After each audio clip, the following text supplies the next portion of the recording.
یزید بیٹھے تھے۔ چونی be be نے فرمایا یہ کوثر کا بقیہ ہے۔ سفیروں نے کہا یہ مریم کو عیسیٰ عطا کرنے والی بی بی کا وارث ہے، اسے بولنے کیوں نہیں دیتے؟ یزید نے کہا نہیں، میں اسے نہیں بولنے دوں گا۔ سفیروں نے کہا ظاہراً کتنا نہیں ہے، تیری شام تو نہیں الٹ دے گا نا؟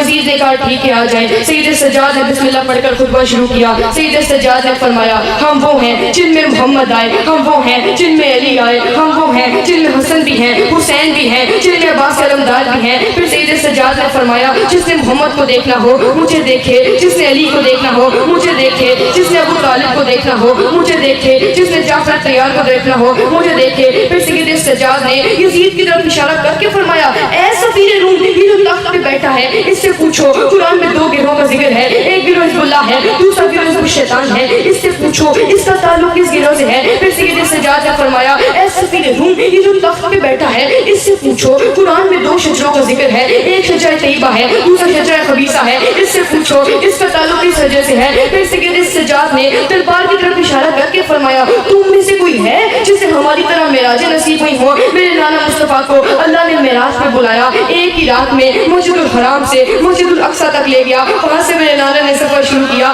پہلا آسمان آیا، دوسرا آسمان آیا، تیسرا آسمان آیا، ساتوں آسمان ختم ہوئے۔ اس کے اوپر ایک خلا تھا، اس کے اوپر ایک سرمئی بادل تھا، اس کے اوپر مقام معروسہ تھا، اس کے اوپر جنت الماوا تھا جہاں محمد کے نالین جا رہے تھے۔ اور جنت الماوا کی بجاب الحمد، پھر جاب مجد، پھر جاب کبریائی، پھر جاب قدوسیت، پھر جاب مالک الملک، پھر جاب ذوالجلال والاکرام۔ اس کے آگے وہ پردہ معراج تھا جہاں ایک طرف میرا نانا محمد، دوسری طرف میرا دادا علی تھا۔ چونی سید سجاد نے فرمایا ایک طرف میرا نانا محمد، دوسری طرف میرا دادا علی تھا۔ سید سجاد نے اپنا زخمی قدم نالین سمیت اٹھا کر فرمایا اے یزید تو سمجھ رہا ہے تو نے ہمیں قید کیا، میرے پاؤں میں وہ نالین ہے جو شب معراج پردے کے اندر گئی تھی۔